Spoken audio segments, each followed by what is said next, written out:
오늘은 도계교회 창립 74주년 기념 주일로 지킵니다. 창립 74주년을 맞는 교회 생일인데 우리 서로 축하하면서 이렇게 인사했으면 좋겠습니다. 함께 예배하게 되어 감사합니다. 천국에 함께 갑시다.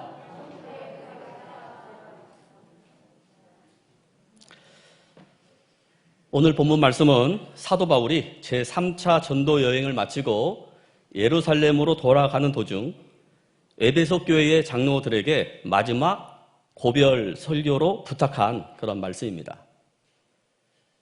사도 바울은 에베소 교회를 세우면서 3년간 많은 환난과 시험을 당했습니다.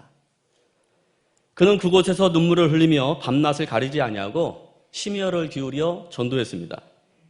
때문에 에베소 교회 성도들과의 관계는 형제 이상의 관계를 맺고 있었습니다. 그러나 지금 오순절을 맞이하여 예루살렘으로 가는 이 사도 바울에게 기다리고 있는 것은 개선 장군을 맞이하는 환호성이 아니라 결박과 환난이 기다리고 있다라는 거예요. 이것을 성령의 증언으로 이미 바울은 알고 있습니다.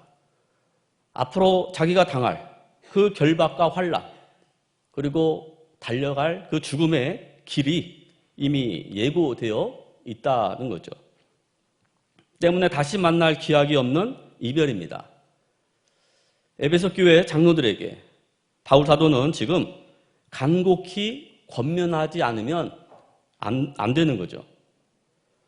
우리는 이 시간 바울 사도의 이 한마디 말씀 속에서 교회가 얼마나 귀중한 공동체인지, 교회를 섬기는 직분자들과 또 세상을 향한 성도들의 사회적 책임이 얼마나 중요한지를 깨닫게 되는 시간 되기를 바랍니다.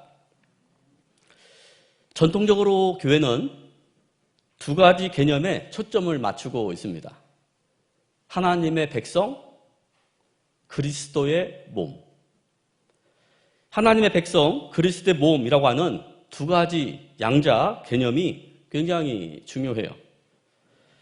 하나님의 백성은 이스라엘 백성이 출애굽하여 시내산에서 하나님과 맺은 언약에 기초합니다.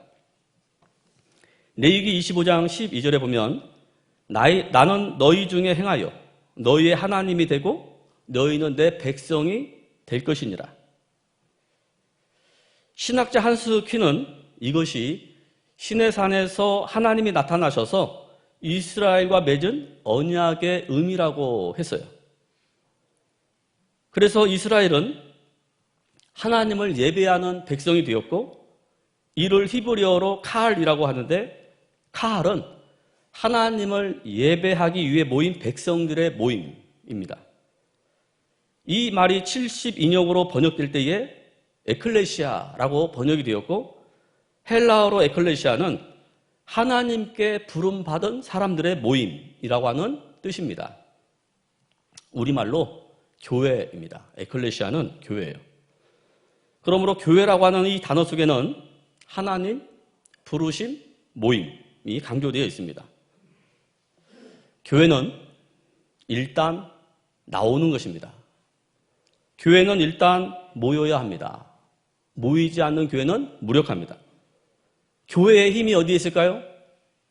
모이는 데 있습니다. 과거 중세 교회와 근대에 부흥했던 유럽 교회들은 이미 쇠퇴기에 접어든 지 오래입니다. 왜 그렇습니까? 모이지 않기 때문에 그렇습니다. 한국 교회도 잘 모일 때 큰 힘이 있었습니다. 1970년대, 80년대에는 여의도에서 집회를 하면 100만 명도 모였습니다.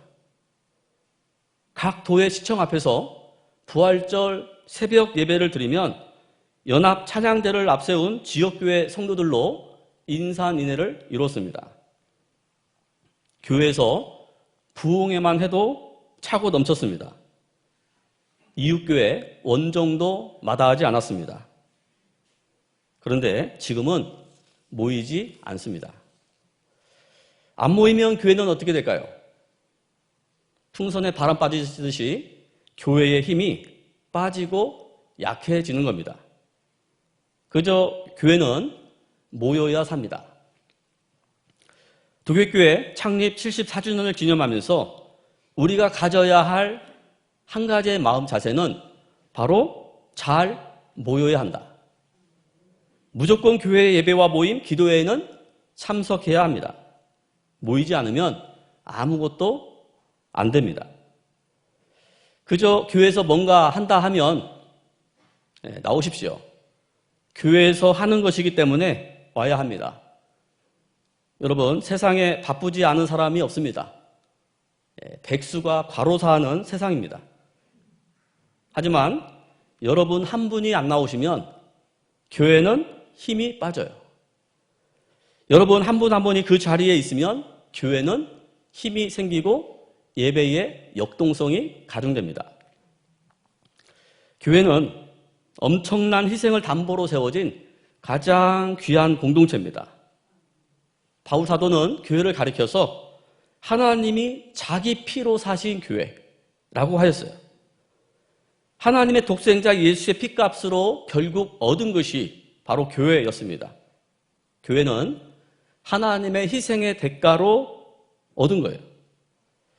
뿐만 아니라 예수님이 3년 동안 제자들을 훈련시키시고 그들을 함께 했던 최종적인 이유가 무엇이었겠습니까? 교회를 이루기 위해서입니다. 또한 성령께서 이 땅에 오신 이유가 뭘까요? 교회를 이루기 위해서입니다. 우리가 교회를 사랑해야 하는 이유 무엇입니까?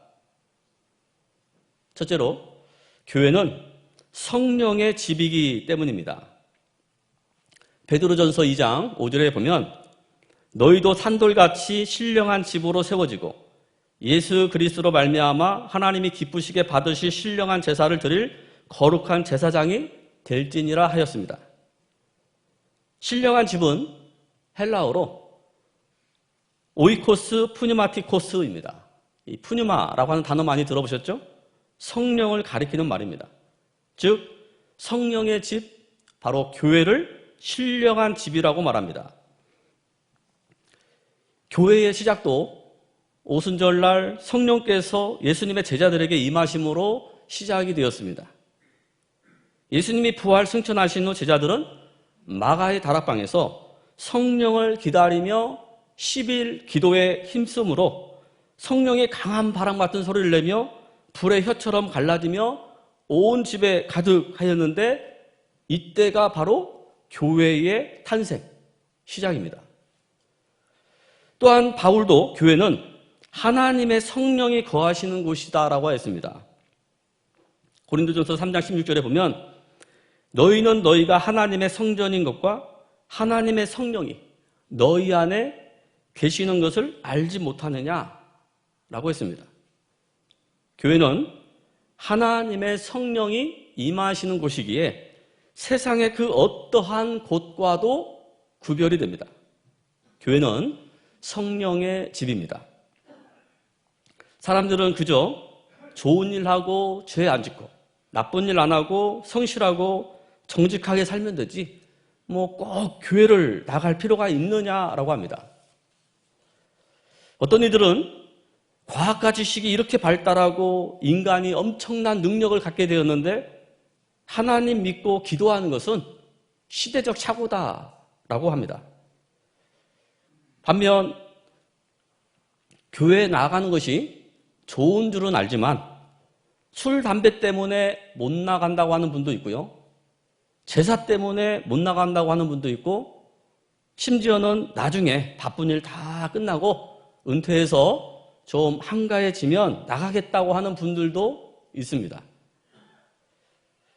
어떤 분들은 교회가 선한 사업에 힘쓰고 구제하며 사회에 봉사하는 일을 해야지 밤낮으로 모여서 기도하고 찬송하며 예배만 드리면 되느냐라고 비판하는 분들도 있습니다. 그러나 몰라서 하는 이야기입니다. 교회가 그 정도 선에서 머문다면 세상의 구제기관이나 복지단체와 별 차이가 없습니다. 교회는 이 세상이 알 수 없는 놀라운 비밀을 가진 신령한 집입니다. 교회는 신령한 집, 또 성령의 집이기에 우리가 계산하고 판단할 수 있는 것이 아닙니다. 인간은 단순하게 물질로 구성된 생명체가 아니죠. 영적 생명체이기에 신령한 집에 있어야 참된 행복을 누리게 되는 거예요. 어찌 보면 세상에 있으면 반쪽 행복입니다. 최고의 만족을 누려도 반쪽 행복이에요. 그러나 교회에서 신령한 그 은혜를 경험하면 완전체가 될 수 있는 거죠. 교회를 떠나서는 참된 인생의 행복을 누릴 수가 없습니다. 그러기에 우리는 끝까지 교회를 사랑하고 아껴야 하는 거죠. 교회는 구원의 방주이기 때문에 사랑해야 됩니다. 예수님께서 이 땅에 오셔서 남긴 유산이 없습니다. 마구간에서 비천하게 나셨고 십자가에서 비참하게 죽으셨어요. 하지만 예수님께서 십자가에서 죽으시기 얼마 전 베드로에게 내 교회를 세우리니 말씀하셨습니다. 이 속에는 예수님께서 자기를 희생하심으로 교회를 세우시겠다라고 하는 뜻이 담겨 있습니다. 그러면 당신의 희생을 통해서 세우려고 하는 그 한 가지가 무엇입니까? 바로 교회입니다. 이 교회는 사람이 세운 게 아닙니다. 개척 멤버가 세운 게 아닙니다. 돈으로 세워지는 게 아닙니다. 주님이 세우신 교회입니다. 예수님께서는 교회를 세우기 위해 성령을 보내주실 것을 약속하셨고 이를 위해 흩어지지 말고 하나님께서 약속하신 성령을 기다리라고 말씀하셨습니다. 왜 제자들이 성령을 받아야 하나요? 사도행전 1장 8절에 보면 오직 성령이 너에게 임하시면 너희가 권능을 받고 예루살렘과 온 유대와 사마리아와 땅끝까지 이르러 내 증인이 되리라 하셨습니다. 성령이 임해야 권능을 얻게 되고 그 권능으로 땅끝까지 증인이 되기 때문입니다. 여러분, 성령을 받지 못하면 증인의 삶을 살 수가 없어요. 전도하는 삶을 살 수 없습니다. 성령 받지 못하면 복음을 위해 자신의 목숨을 바칠 수 없습니다. 사실 순교도 바로 증인이라고 하는 뜻인 히라브에서 온 말인데요. 그래서 순교라고 하는 것은 생사의 기로에서 죽음의 길을 택하면서까지 무엇인가를 고백하고 증거하는 선택의 결과입니다. 여러분, 누구나 죽죠? 자연사도 있습니다. 또 나라를 지키기 위해서 죽을 수도 있고 또 어려움 당한 사람을 살리려고 의로운 죽음을 맞는 사람도 있어요. 근데 그런 사람들을 순교했다라고 말하지는 않습니다. 순교는 그 죽음이 임박했을 때에 정말 주를 위해서 내가 죽을 수 있는가라고 하는 그 신앙의 고백, 결단의 결과로 얻게 되는 거죠. 사람이 복음을 위해 죽음의 길을 선택할 수 있는 것은 오직 성령을 받아 그럴 만한 능력을 얻었기 때문입니다. 여러분, 사업이 망해도 자살합니다. 주식이 폭락을 해도 자살합니다. 취업에서 실패해서 자꾸 자존감이 떨어져도 자살합니다. 이렇게 사람이 죽음이 어찌 보면 어려운 듯 하면서도 쉬워요. 그런데 여러분, 순교도 쉬울 것 같습니까? 죽음의 그 과정이 굉장히 힘듭니다. 예수님도 십자가를 지실 때에 고난의 잔을 위해서 3번이나 기도를 하십니다. 그만큼 죽음에 직면하면서 하나님을 섬기고 또 복음의 증인된 삶을 살아간다고 하는 것, 그렇게 쉬운 일이 아닌 겁니다. 여기서 또 한 가지 물어야 합니다. 그러면 왜 우리가 성령의 능력을 얻어서 증인이 되어야 하나요? 바로 예수 그리스도의 복음을 증거함으로 세상을 구원하기 위함입니다. 복음의 증인된 목적, 오직 영혼의 구원입니다. 바울 사도는 복음의 증인으로서 숱한 고난을 당합니다. 죽음의 위기도 수없이 넘어야 했고 핍박과 굶주림의 그 고통이 그치지 않았습니다. 그럼에도 그는 중단하거나 포기하지 않았습니다. 고린도후서 1장 60절에 보면 우리가 환난 당하는 것도 너희가 위로와 구원을 받게 하려는 것이요. 교회는 근본적으로 세상의 영혼을 구원하는 공동체입니다. 마치 노아 시대 홍수로 인해 심판을 당하게 될 것을 준비하며 방주를 짓고 세상의 동물들을 불러 모은 것 같습니다. 여러분, 방주 밖에 있는 생물들은 어떻게 됐을까요? 아무리 수영을 잘해도 모두 멸절하고 말았습니다. 하나님께서는 훗날 세상을 심판하십니다. 그 심판을 당하지 아니하려면 우리는 그리스도의 몸된 교회 안에 있어야 됩니다. 또한 교회 안으로 사람들을 불러 모아야 할 사명이 우리에게 있어요. 왜냐하면 교회는 방주이기 때문입니다. 칼빈은 교회 밖에 구원이 없다고 했습니다. 이거는 교회 자체가 구원의 능력을 소유하고 있다라고 하는 뜻은 아닙니다. 다만 교회는 구원의 방편으로서 하나님께서 주신 말씀과 성례를 집행합니다. 그러니까 여기에 참여하려면 교회를 나와야 되는 거예요. 나오지 않으면 그들에게 참여할 자격이 없기 때문에 구원이 일어나지 않는다는 겁니다.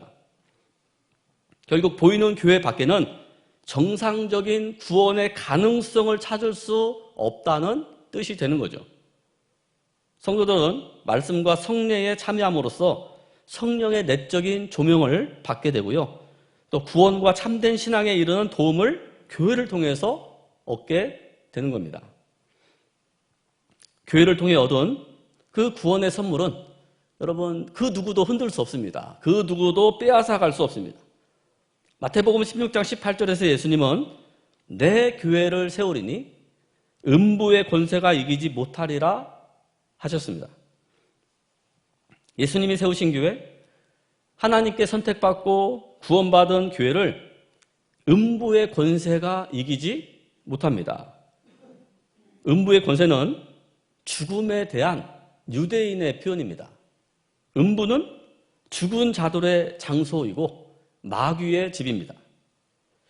히브리서 2장 14절에 죽음의 세력을 잡은 자, 곧 마귀라고 하셨습니다. 또한 그 다음 절인 15절에 보면 사탄이 이 권세를 통해 인간을 평생 두려움과 죽음의 속박에 매이도록 하고 있다고 합니다. 하지만 그리스도께서 오심으로 여러분 죽음이 어떻게 되었습니까? 죽음의 권세를 예수님이 깨트리셨어요. 사람들을 음부의 영역인 그 사단의 영역에서 구원하셨습니다. 그러므로 사탄의 최고의 무기인 죽음은 교회의 궁극적 승리를 방해할 수 없는 거죠. 그러므로 우리의 구원을 이루는 구원에 방주된 교회를 우리가 사랑해야 됩니다. 또한 우리가 교회를 사랑해야 되는 세 번째 이유는 하나님이 자기 피로 사신 교회이기 때문에 그렇습니다. 오늘 본문에 교회를 가리켜 하나님이 자기 피로 사신 교회. 여러분, 하나님이 생명의 대가를 지불하고 사신 교회라고 하는 겁니다. 그래서 교회를 볼 때 정말 얼마나 감동이 됩니까?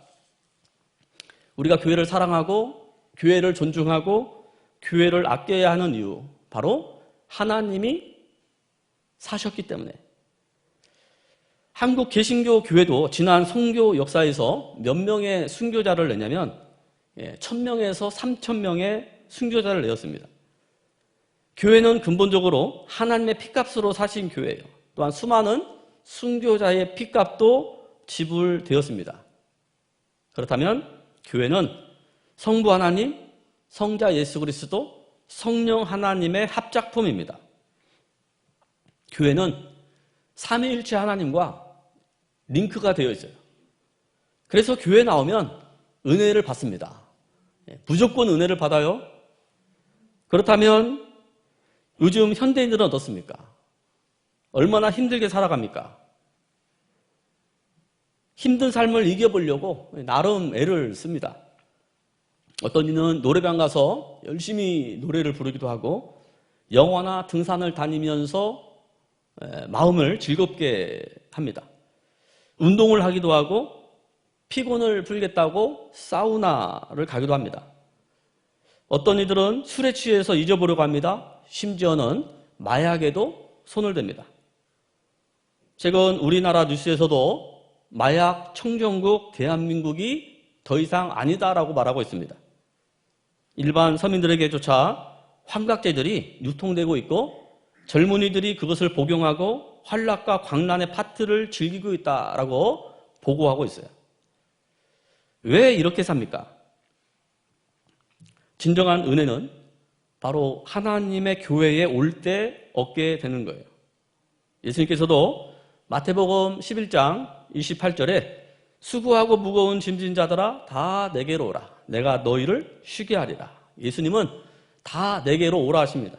오는 자가 쉼을 얻고 쉼은 안식입니다. 평안입니다. 뿐만 아니라 성경은 도처에서 우리를 초청하고 있어요. 요한복음 7장 37절로 38절에 보면 예수께서 서서 외쳐 이르시되 누구든지 목마르거든 내게로 와서 마시라. 나를 믿는 자는 성경의 이름과 같이 그 배에서 생수의 강이 흘러나오리라 하셨고요. 계시록 22장 17절에 보면 성령과 신부가 말씀하시기를 오라 하시는도다. 듣는 자도 오라 할 것이요 목마른 자도 올 것이요 또 원하는 자는 값없이 생명수를 받으라 하시더라. 오는 자는 그 배에서 생수의 강이 흘러 넘칩니다. 은혜가 넘치고 늘 기쁨이 넘칩니다. 생명수를 받을 것이다 라고 하셨어요. 우리는 세상에 있으면서 무거운 죄의 짐을 지고 있습니다. 얼마나 고통스럽습니까? 상처를 받고 인생이 힘듭니다. 외롭고 답답합니다. 하지만 오는 자는 쉼을 얻습니다. 하나님의 은혜를 누리게 된다는 거예요. 청교도인 데이빗 클락스는 이런 말을 했습니다. 공적인 예배에서 죽은 자들이 하나님의 말씀을 듣고 그 말씀을 듣는 자들은 살아난다. 성자께서는 그곳에서 병든 영혼들을 말씀으로 고치신다. 그 예배에서 성자께서는 사탄을 쫓아내신다. 물론 하나님께서 공적인 예배에서만 이 일을 하시는 것은 아니다. 그렇지만 공적인 예배는 주님께서 이러한 일들을 행하시는 유일한 정상적인 수단이다. 이렇게 말을 했습니다. 여러분, 예배를 드림에 최선을 다하십시오. 하나님은 예배에 대한 대단한 계획과 기대를 가지고 계십니다. 우리가 일주일을 사는 이유가 뭘까요? 주일을 잘 지키고 예배하기 위해서입니다. 특히 주일 예배는 빠지면 안 됩니다. 아무리 힘들어도 화장실 갈 힘만 있어도 교회 나오셔야 됩니다. 병원에 갈 힘만 있어도 기회로 나오셔야 돼요.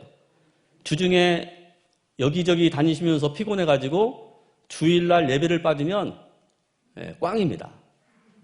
그러나 아무리 힘들고 어려워도 잘 견디셨다가 교회에 나오시면 승리하시는 거예요. 예배가 없는 하나님의 백성은 더 이상 존재의 이유가 없습니다. 예배하지 않는 성도는 하나님이 보실 때에 더 이상 존재 가치가 없습니다. 초대교회도 예배는 가장 중요한 사명이었어요. 사도행전 2장 46절에 날마다 마음을 같이하여 성전에 모이기를 힘쓰고 집에서 떡을 떼며 기쁨과 순전한 마음으로 음식을 먹고 47절 하나님을 찬미하며 또 온 백성에게 칭송을 받으니 주께서 구원받은 사람을 날마다 더하게 하시니라 등등의 예배의 모습이 나타납니다. 초대교회는 하나님을 예배하는 교회였습니다. 하나님에 대해 참된 예배를 상실하였던 이스라엘은 어떻게 됐을까요? 나라가 망했습니다. 결국 포로로 끌려가서 엄청나게 고생을 했습니다. 하지만 초대교회는 어떻습니까? 예배를 회복하니까 교회가 부흥되고 성도들이 날마다 감격스러운 삶을 살게 되더라는 거죠. 예배는 가장 중요한 교회의 사명이고요. 또 하나님의 꿈입니다. 교회는 예배를 위해 존재하며 예배의 수준은 그 교회의 수준을 넘지 못하는 거죠. 그래서 주님께서는 모이기를 피하는 어떤 사람들과 같이 하지 마라 하셨습니다. 그런데 한국교회가 모이는 일에 점점 게을러져 가고 있습니다. 통계에 의하면 교인들이 줄어듭니다. 교회 학교는 도시와 저출산 등 이유로 지방에서부터 아주 상상을 초월할 정도로 사라져가고 있습니다. 여러분, 바닷물이 빠지면 다시 들어오잖아요. 근데 학생들은 교회를 떠나면 안 돌아옵니다. 그래서 가나안 성도가 있습니다. 가나안 성도. 거꾸로 하면 안나가 성도예요. 예. 크리스찬인데 더 이상 예배 공동체에 참여하지 않는 그런 크리스찬들이 많아져가고 있다는 겁니다. 근데 왜 이렇게 모임이 약해졌을까? 바로 가지 않기 때문에 그렇습니다. 교회는 오라고 하는 초청도 있지만 또 가라는 파송도 있어야 됩니다. 여러분, 파송하는 교회가 어떤 교회일까요? 흩어지는 교회입니다. 여러분들이 주일 예배에 이렇게 오셔서 은혜 받고 다시금 예배가 마쳐지면 여러분들은 파송이 되어서 일주일간 세상에서 살아가십니다. 이스라엘 백성들이 패망하여 포로로 잡혀가면서 저들은 전 세계에 흩어지게 되었습니다. 저들이 흩어졌을 때 무엇을 세웠을까요? 그들은 모이면 회당을 세웠습니다. 그리고 하나님을 섬겼어요. 그곳에서 율법을 배우고 민족의 정체성을 가졌습니다. 그들은 디아스포라 유대인이라고 합니다. 여러분, 그렇게 2000년 동안 나라를 잃고 살았어도 다시 그 유대 땅의 나라를 회복한 민족이 유대 민족입니다. 저들은 이스라엘 안에서만 유대인이 아니라 세계 속에서도 유대인으로 살아가고 있습니다. 바로 이 개념에서 오늘날 우리 교회 교인들이 자신들을 좀 돌아봐야 됩니다.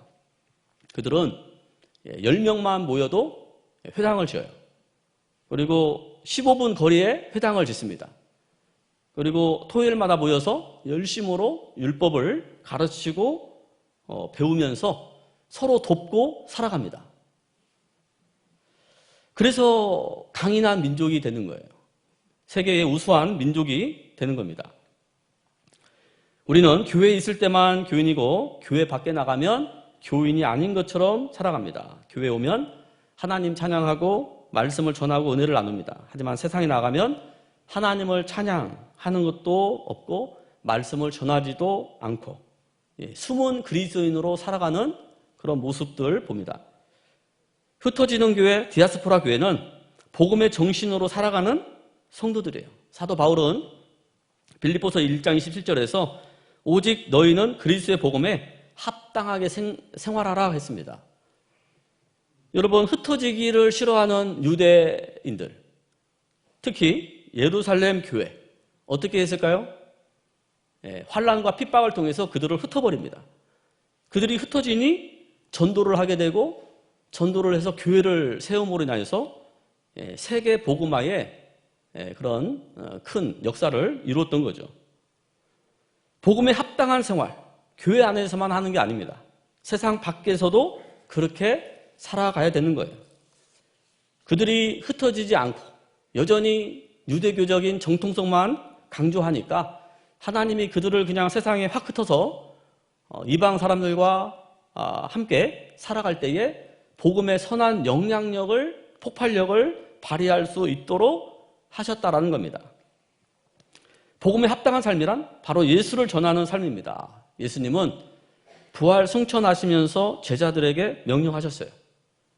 마태복음 28장 19절로 20절에 보면 그러므로 너희는 가서 모든 민족을 제자로 삼아 아버지와 아들과 성령의 이름으로 세례를 베풀고 내가 너에게 분부한 모든 것을 가르쳐 지키게 하라. 볼지어다 내가 세상 끝날까지 너희와 항상 함께 있으리라 하시니라. 제자들에게 주시는 말씀이고요. 오늘 우리에게 주시는 말씀입니다. 이 말씀을 받을 때에 막 여러분들 마음 가운데서 막 전하고자 하는 열정이 생기지 않으십니까? 복음을 온 세상에 전하고 싶은 그런 열정이 생기지 않으십니까? 자선단체는 남을 돕는 일에 목숨을 걸어야 되고, 광고업체는 상품을 잘 알려야 하는데 목숨을 걸어야 됩니다. 교회는 복음 전파에 목숨을 걸어야 되는 겁니다.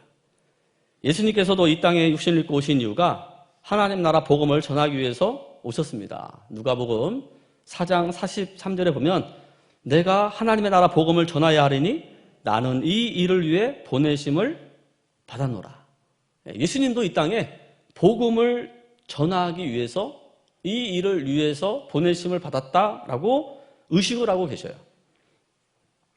복음 전파를 그친 교회, 더 이상 교회가 아닙니다. 주님이 바라시는 교회는 복음의 정신으로 무장된 교회입니다. 그럼에도 불구하고 우리는 주님의 명령에 순종하지 않았습니다.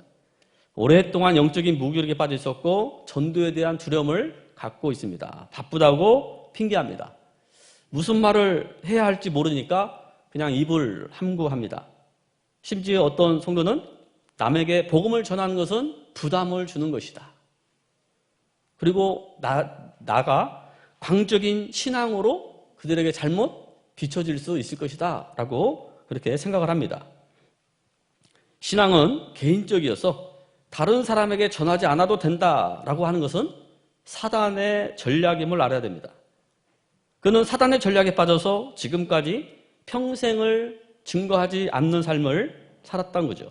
복음 전하는 것을 포기하고 거부하고 있었던 겁니다. 이것은 바로 자신이 죄에 깊이 빠져 있거나 또 성령의 지배에서 벗어나 있고 영적 무기력에 빠져 있음을 증명하는 것밖에는 되지 않습니다.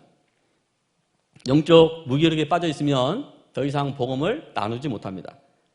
우리 교회는 가서 복음을 전하는, 전도하는 교회가 되어야 합니다. 이제 말씀을 정리합니다. 사랑하는 성도 여러분, 헌신한 만큼 사랑할 겁니다. 땀을 흘리는 만큼 기도할 것입니다. 노력한 만큼 사랑할 것입니다. 뿌린 만큼 상급을 거두게 될 것입니다. 교회는 우리의 영혼을 만족시키고 또 우리 자녀들의 영혼의 풍성함을 누리게 해줄 신령한 집입니다. 구원의 방주입니다. 하나님의 핏값이 지불되었습니다. 그러기에 우리는 교회에 와야 되고 또 세상에 흩어져서 주의 복음을 전해야 되는 거죠. 내가 달려갈 길과 주 예수께 받은 사명 곧 하나님의 은혜의 복음을 증언하는 일을 마치려 하면은 나의 생명조차 조금도 귀한 것으로 여기지 아니하노라 라고 하는 이 사도 바울의 고백을 다시금 우리가 되새기면서 교회를 사랑하고 교회 안에 임재하신 삼위 하나님을 체험하실 수 있기를 주님의 이름으로 축원합니다. 기도하겠습니다.